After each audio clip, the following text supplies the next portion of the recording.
semuanya, kami dari Bioteknologi Keadaan. Di sini kami akan membagikan sebuah firman Tuhan mengenai pengharapan dalam masalah.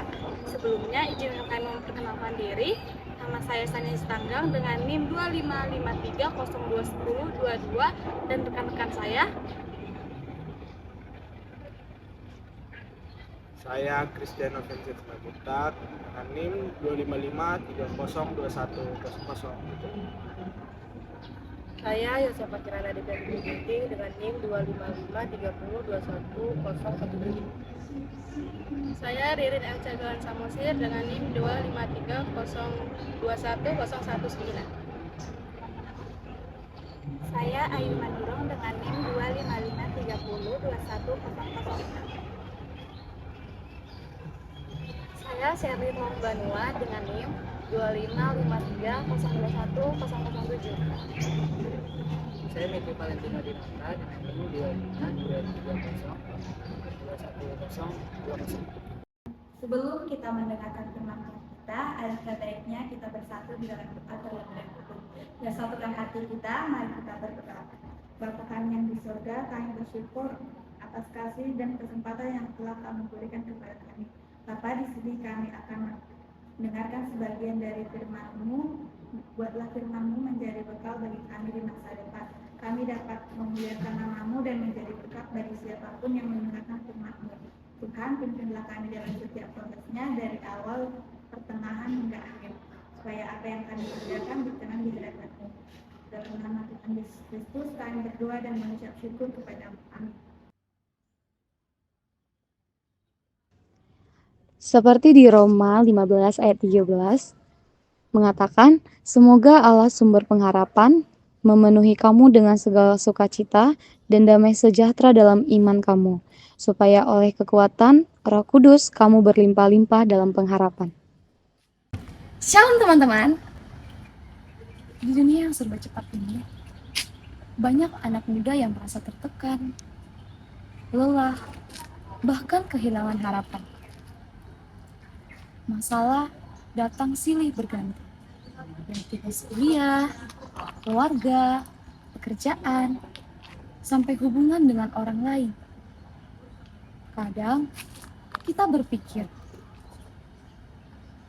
Tuhan jauh atau diam saja.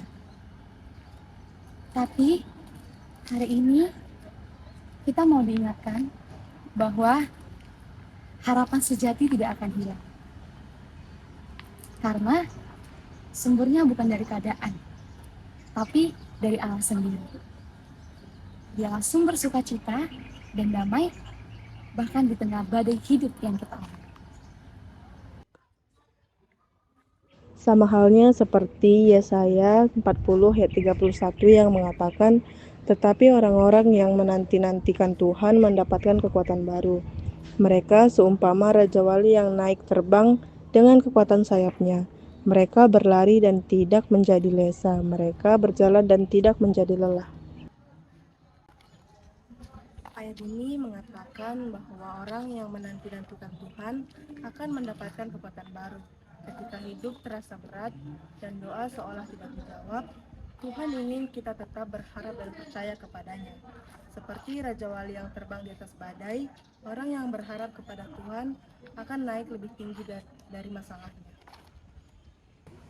Seperti ilustrasi Raja Wali dan badai. Raja Wali tidak takut akan badai, justru ia membuka sayapnya lebar-lebar untuk terbang tinggi. Badai yang seharusnya menghancurkannya justru membantunya terbang lebih tinggi ke langit. Begitupun orang yang percaya kepada Tuhan. Saat mereka mendapat masalah, mereka tidak akan tumbang, tapi mereka akan menjadi kuat dalam menghadapinya. Maknanya, orang yang percaya kepada Tuhan akan mendapatkan kekuatan baru dan mampu menghadapi masalah dengan kuat. Seperti ilustrasi penerbangan di atas badai. Ada seorang anak muda yang sedang duduk di atas pesawat. Pesawat itu mengalami turbulensi. Dia mengalami rasa takut dan cemas. Sementara itu, di sampingnya ada seorang ibu yang tetap tenang sambil berdoa. Setelah cuaca itu stabil dan kondisi pesawat pun membaik, ia bertanya kepada ibu itu, bagaimana ibu bisa setenang itu? Si ibu pun menjawab, Aku tahu pilotnya dapat dipercaya. Pesannya adalah, seperti Raja Wali yang terbang tinggi di atas badai, setiap orang yang percaya pada Tuhan bisa tetap kuat. Karena tahu pilot hidupnya adalah Tuhan yang bisa dipercaya. Ilustrasi benih yang tumbuh di dalam tanah yang dalam.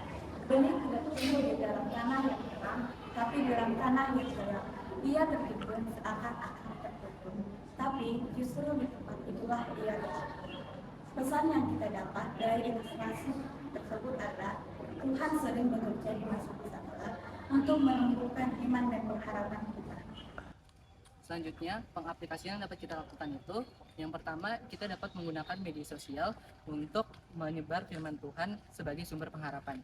Dan yang kedua, kita bisa menjadi penguat bagi orang lain lewat komentar, chat, ataupun postingan. Dan yang terakhir itu, kita bisa membagikan refleksi diri kita terhadap firman Tuhan. Jadi apa yang kita dapat dari Alkitab bisa kita bagikan kepada orang lain sebagai sumber berkat. Jadi teman-teman, dari kedua ayat yang telah dijelaskan oleh teman-teman saya, Roma 15 ayat 13 menegaskan bahwa sumber pengharapan sejati adalah dari Tuhan. Yesaya 40 ayat 31 menunjukkan bahwa orang yang berharap kepada Tuhan akan menerima kekuatan baru untuk terus maju. Jadi, saat hidup terasa gelap dan berat, Tuhan ingin kita berharap dan menantinya. Ia akan memperbarui semangat kita, memberi sukacita, damai, sejahtera, serta menuntun kita terbang tinggi seperti Raja Wali di atas badai kehidupan. Terima kasih. Shalom semua.